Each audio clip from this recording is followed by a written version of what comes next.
Good morning, everybody. Welcome to your Rangers Review morning briefing. It is Monday, the 23rd of February. There you go. I had to just check my phone there. To join me, Derek Clark, of course, this morning to talk through yesterday's events in West Lothian against Livingston. Chris Jack joins us. How goes it, Chris? Oh, fine, Derek. It feels like a long time since we've been on together, so a long time. Delighted to be back. If only it was in happier circumstances. Yep. Bitterly disappointing yesterday. There's no two ways about it. I know that Rangers came back from 2-0 down against Livingston. It's hard to believe that they were trailing by 2 goals in that game yesterday, but they were. It was abject again. The away day blues continue. It's now become a thing for me. That being said, results in the East End of Glasgow sort of makes it a little bit better than what it was in the grand scheme of things. But the big winners over the weekend were Hearts, who extend that lead at the top of the Scottish Premiership. Before we get stuck in, quick word for our podcast sponsors, Willow's Fencing, the Glasgow-based fencing company you can trust, and proud partners of the Rangers Review. If you're needing a new fence, these are the guys to call. No job is too big or too small. They offer free consultations and 10% off with the code Rangers Review over on their website, which is willows-fencing.com. Before we get stuck into the game, I wanted to highlight some vile abuse that 2 of the Rangers boys received on social media yesterday, and the pair of them highlighted it, so well done, but it really shouldn't. It really saddens you that this is still a thing in today's society, never mind football. I'm going to post up on Instagram, Emmanuel Fernandez, as you can see here, a username, faceless as expected, Carter1 Real, with the monkey emojis. You can see Fernandez posting the message there, disgusting, with the thumbs down, and Jedi Gassama also receiving racist abuse as well on his Instagram account. Utterly unacceptable, Chris. You very much hope that the powers that be at Instagram can identify this individual concerned, and whether that materializes or not is another matter, but it really puts football into perspective when you see this sort of stuff emanating, rearing its ugly head again. You don't hold out much hope for social media companies actually be able to root this type of problem out, do you? Because it happens far too often. We see incidents of it in the Premier League almost on a regular basis. I think there were some more incidents of it over the weekend. Thankfully, it's not something that we are subjected to in our Rangers sphere that often. But when it does happen, you have to call it out. You have to condemn it in the strongest possible terms. So sad for the guys that they've had. They would have had a disappointing day yesterday. They would have been feeling it just as much as the Rangers fans. They don't deserve to be jumping back on the team bus, checking their phone, and be subjected to that type of vile abuse. So hopefully, as you say, that particular account can be found, and an owner behind it can be found and dealt with. But I fear that that wouldn't be the case, unfortunately. So I'm sure the manager, the teammates, the club, and the support will back both of those players as much as possible. But it's a wider issue, a societal issue, a social media issue that unfortunately we do see far too often. Yeah, it's heartbreaking. It really is. And Robert Grant at the point says, it's amazing. Gone are the days 30 years ago, Mark Walters in the Fifey Bananas. It's a joke yet. I all remember that bananas being chucked at Mark Walters. And it's still eminent, unfortunately, in not just football, but society as a whole. It really is heartbreaking stuff. The game itself, as we touched on there, what do you make of it? You were there, Chris, at the game. I've got to say, I was on with Blair post-match yesterday. My feelings watching the game, certainly I thought first half, it was a case of Rangers passing up opportunities, not being clinical enough in front of goal. It was slow and ponderous at times. Seen it many times before, of course, just taking an extra touch. And it suited Livingston, who incidentally scored a great goal from a set piece. I don't think Rangers defensively and offensively were good enough from set pieces in the main yesterday. but got to give credit to certainly the first goal from Livingston, a beautiful finish from the boy. Then they fell 2 goals behind, of course, 10 minutes into the second half. Another sort of ball into the box, free kick initially. It was a poor ball from Souttar towards Tavernier. It's unable to control it. Souttar brings the boy down. Free kick comes in and it finds its way to Smith, wasn't it, who fired past Jack Butland. And then you think to yourself, oh, here we go. I think Rangers given a bit of a reprieve with the Montano red card. It was a definite red. Getting back into it, Emmanuel Fernandez, a good finish, you've got to say. Mikey Moore, a brilliant header to get Rangers on level terms. And I think there's another 10 or so minutes remaining in that game, given the 9 added on. But Rangers were unable to find a winner. Now, of course, a few of those stoppage time minutes were spent looking at the incident, which we will get to shortly, with the Mikey Moore penalty, furore. But the game itself, a lot of criticism for Danny Rule, maybe not selecting the right team. Chris, the subs that he made, I think he deserves to take a bit of the blame. That's now, 6 points dropped in the last 3 away matches. That sort of form won't win you league titles, unfortunately.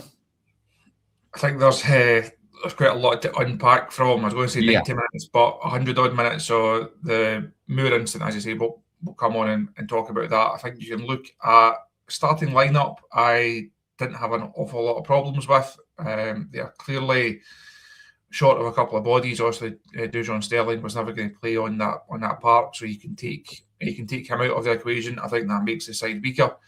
If you have Ryan Adiri not fit to start, having only trained once over the last week, you take him out the side, that clearly makes it weaker. That then probably forces the change of shape. If you then change the shape and you don't have Oliver Antman in the squad for a reason that we don't actually know, but if you don't have him in the squad, it leaves you short of wide options. So the team almost picked itself. I doubt there was many people when that 11 was picked yesterday afternoon saying really gutted that Tello Asgard's not in there to give us something, or really distraught that Bayrami's not in there. The team was the team because it was really the obvious one to pick. So I don't have a whole load of problem with that. In terms of the substitutions, it became a bit, you're throwing stuff at the wall and seeing what sticks at that stage, aren't you? When you get 2-0 down, it becomes desperate. You're just adding players, hoping that someone can come up with a moment or two of magic. So again, I don't have an awful lot of problem with the subs. I do have a problem with Rangers in the final third, and it's a problem that we have seen far too often this season. They don't take enough chances. If you create, was it 31 shots or they had? If you create that number of chances, you need to be scoring more than 2 goals. You then combine that with, as you outlined there, 2 terrible goals to concede. First one completely avoidable. The free kick, I've got to give the boy credit. It's a great finish. It's a great finish. Don't concede the free kick in the first place, and then someone has to try and get first contact on the cross. It's a really good finish. But what can you do before it gets to that stage to prevent it? Yeah. Second one, so you don't, a similar situation of you concede the free kick, you don't clear it, don't clear your lines. I think it's actually a good finish from Lewis Smith as well. So fair play to him for that. But you then leave yourself really, really up against it. But the biggest issue, and it's one that you can't really point too many fingers at the manager for. Players don't take their chances. There's enough quality on that park. Enough money has been spent on this team for Danny Rule to say you should be able to go and beat Livingston. So I don't think it was I don't think the setup was perfect, but I think Danny Rule could turn around and say we created enough chances to win more than one game of football yesterday. It's not really his fault that didn't, too many wrong passes, too many wayward passes from too many of them. A bit of quality and a bit of guile in the final third just wasn't there. So I think that's a bigger issue, and probably the biggest issue that we've seen from Rangers, certainly away from home of late. If that issue isn't solved, then you're not going to win the league, because the away form is not good enough. You can't drop that many points on the road if you have any aspirations of catching Hearts and ultimately overtaking them. Yeah, the thing is, I don't have many concerns about this coming weekend at home to Celtic. I'm probably more concerned about going to Paisley next month, because Rangers on the road, you just can't guarantee that they're going to come out on top at this point in time. You can't do that with a point. I wanted to raise this. It says, Chermiti on his own does not work. Stop trying it. Yeah, listen, we've seen that sort of performance from him too many times this season, Chris. Very inconsistent. As much as last weekend was fantastic, doesn't work just playing up there on his own, does it? And I get your point about Nadiri not fit enough to start the game. Miovski, of course, came on for Rangers in the second half. Maybe an argument to start him. Again, I don't think he's necessarily the answer. But I prefer the two up top, I've got to say, even if that is away from home. Maybe Daniel overthinking things a little bit too much, perhaps. Would you have gone with a two of Miovski and Chermiti though? I think we've seen enough from Miovski over the course of the season to suggest that he's not some form of ready-made answer either. He's missed his fair share of chances. He's put in his fair share of really poor performances. Chermiti was always going to start on the back of last week. Confidence should have been high. It'd have been a bigger call if you don't start Chermiti. The issue was Nadiri not being available. That then all but rules out going with the two up top. That then causes the change of shape, and you then have players within that change of shape that don't work. I thought Gassama was really poor on the left hand side, arguably even worse on the right hand side. People mention that the things that don't work and things that have been tried, Gassama off the right doesn't offer anywhere near enough.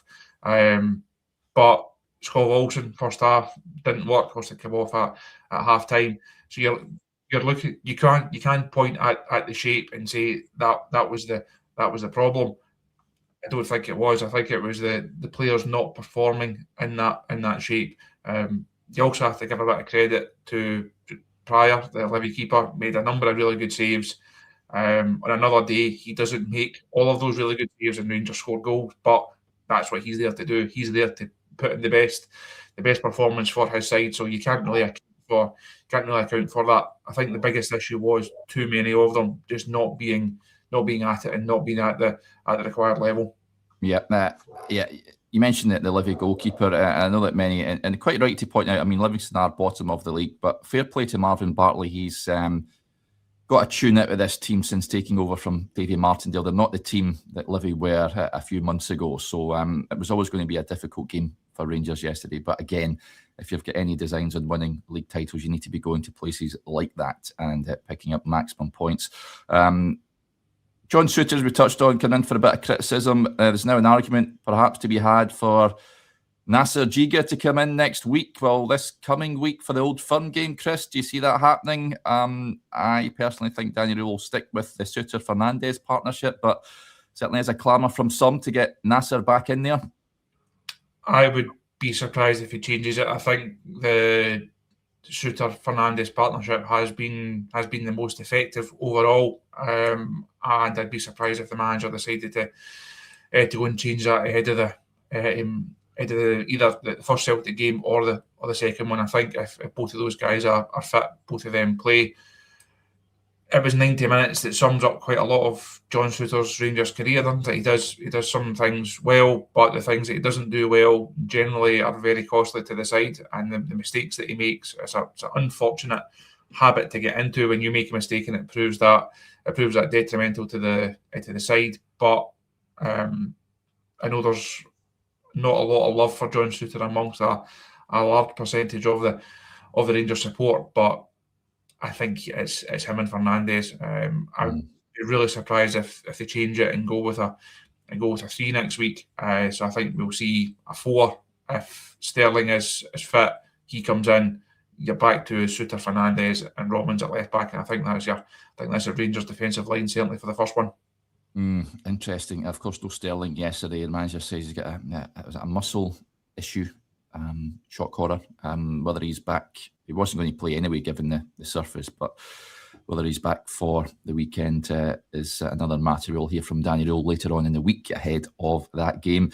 Right, let's get to it then. The Moore incident, Chris. Now, Ali McCoist has been on TalkSport this morning speaking about that decision not to award Rangers a penalty after a lengthy VAR check after Mikey Moore was brought down by Cammy Kerr as he raced towards goal. He was about to pull the trigger on the edge of the penalty area, and he was cleaned out. Now, McCoist says the officiating at the weekend in Scotland... Sorry, my dog is going bananas at Postman Pat outside, but I'll carry on regardless. The officiating at the weekend in Scotland was absolutely horrendous. We brought VAR in to help them, and it's actually showing them up. If the referee makes a mistake, guys, you say, that's fine, they got it wrong. But if someone is sitting watching it 8 or 9 times and still getting it wrong, what chance have we got? See the people doing our VAR? They are just inept. They are just not good. We need to get rid of it because they are embarrassing themselves. The decision at Livingston in the last minute is absolutely outrageous. Is he denying a goal-scoring opportunity? The bottom line is the referee is 5 yards away. It's a penalty. He should be giving a penalty, and that's it. Finished.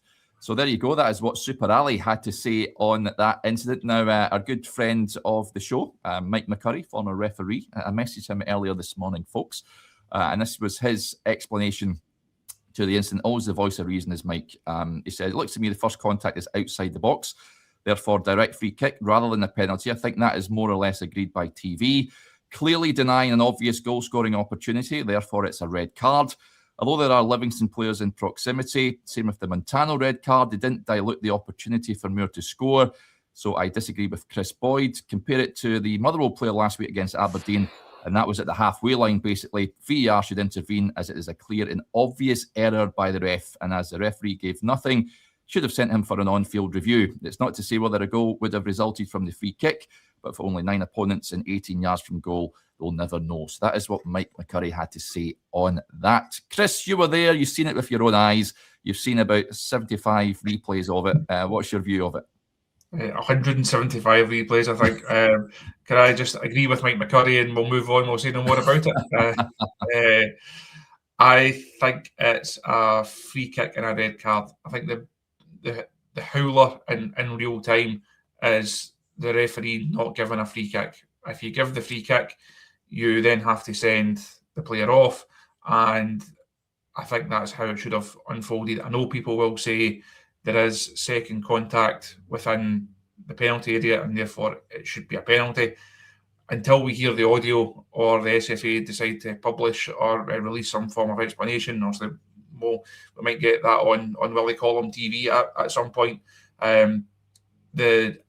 Until we hear what they actually said, I assume the reason the check went on for as long as they tried to figure out if there was like a second contact within the penalty area, and how that phase kind of unfolded. I think it's a penalty. It's a free kick and a red card. Seen an awful lot of debate about it, an awful lot of different opinions on it, and I think the fact there is that many different opinions sums up how difficult it is. On first viewing, you think obvious penalty, obvious red card. I think when you look at it again and you look at the rules again, I think free kick and red card is the way that it should have gone. So for me, more criticism should befall the match referee than the VAR team. I thought the referee is not that far away from it. It's a fairly easy call to make, that isn't it? You know that the player, or you should be able to see that the player has not got a touch on the ball, and at that stage, the process is fairly straightforward. It's a free kick, it's a red card, and Livi then play out the remaining minutes with 9 men. The one thing that you cannot give is nothing. I know. What's that all about? Out of the three scenarios, if you lay out there's 3 scenarios, it's either a penalty and a red card, a free kick and a red card, or it's nothing. The one that's got a 0% chance or should have is nothing. Something has to be given, and that's where a lot of the furore has rightly erupted from. So someone has got it wrong, and I think it's the referee that's got it wrong. Yeah, but the outcome is not the drop ball for Livingston. Just utterly bonkers. This is what Danny Rule incidentally had to say after it, folks. A foul, I think it's on the line, and then it's two decisions. If it's outside, it's a red card, and a free kick, or it's inside, then it's a pen and a yellow card. You see it. I think there's no ball. That is completely the contact at first to the men. I think these are crucial moments at the moment in this race as well. Are you surprised the ref wasn't asked to look at it? Yeah, of course. I think at first the first thing is when they checked over 2-3 minutes, there must be something. And then I was surprised that not the ref watched it back. Maybe he has an explanation. I don't have this. But finally again, we had 100 minutes to decide this game earlier. There you go, that was Danny Rule there. There's a comment that came in from David Proven. He says the audio needs release now, definite red card offence. I said this to Blair last night. The game, so the stakes are so high in the game.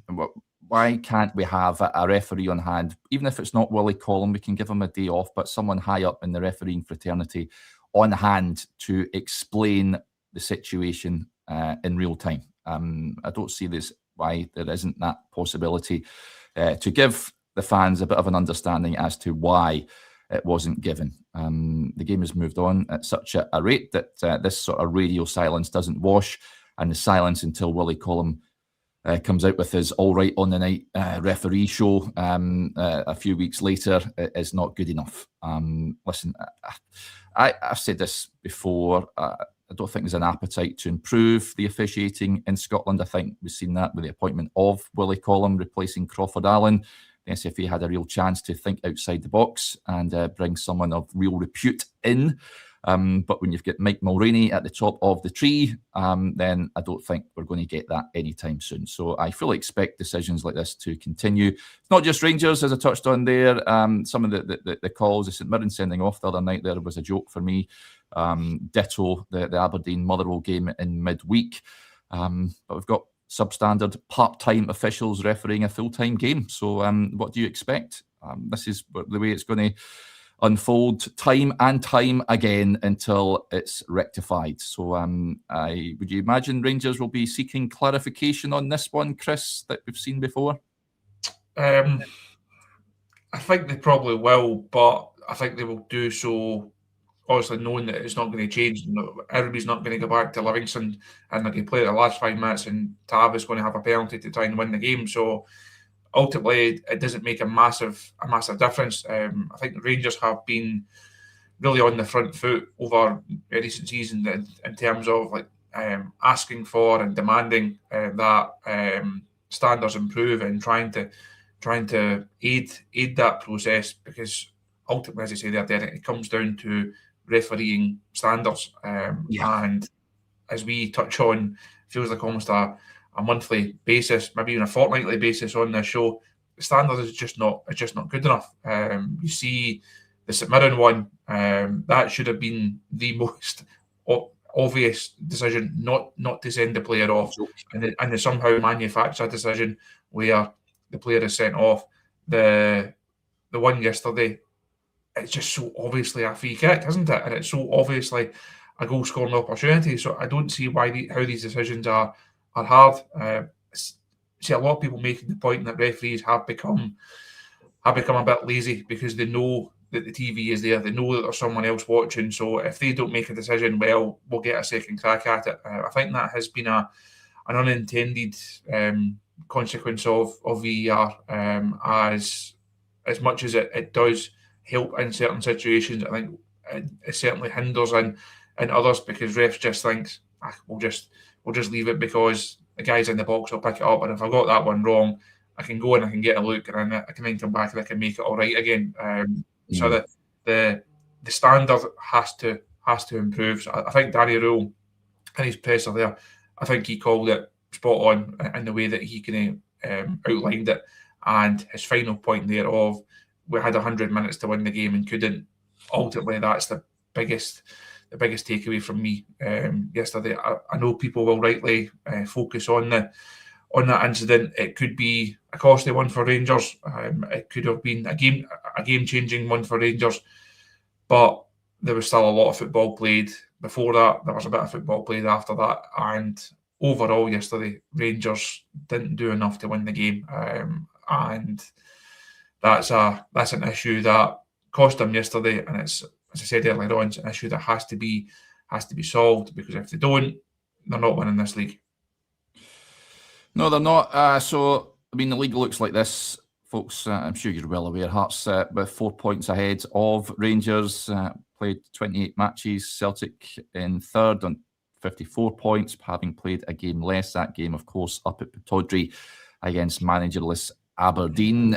Motherwell, what a result they had at the weekend away at St Mirren, 5-0 no less. They're on 50 points. They too have a game in hand on Rangers. They can cut the gap to 3 points on Rangers. Got to say, tell you what, whoever wins the league title, listen, when the manager of the year award gets handed out, that'll be interesting to see who claims that. But Askow certainly has to be up there in with a shout, Chris. I know this is the Rangers review, but I can't help but be impressed by Motherwell. I think they're playing some fantastic stuff at the moment. That manager of the year award is going to be hotly debated. It's going to be a really, because it obviously gets voted on before the end of the season. It's not a case of you wait until the final whistle is blown. Imagine, well, for example, listen, we all hope Rangers win the league title, but imagine Rangers win. Imagine it's given to Danny Rule, and then Motherwell win the title. Or it gets given to Danny Rule and Hearts win the title, or it's given to Derek McInnes for the fine job, or it's given to Askow for the fine job that they've done, and Rangers then win the league. If Rangers win the league, I think Danny Rule is manager of the year, given what he inherited and the situation that he walked into. But so we unfortunately we don't get to make that vote after the final game of the season. So the guys at the Football Writers Association, of which I am one, we're in for a very interesting May to see how this unfolds. These next few weeks, I know we said it after first part last week, there are going to be more twists and turns to come. Rangers obviously a hugely significant game this weekend. Not just for their own aspirations, but for Celtics as well. Hearts can honestly try and take care of their own business, and then they just wait and see what happens at Ibrox. So there are going to be more twists and turns. There is going to be more afternoons of high drama and high stakes.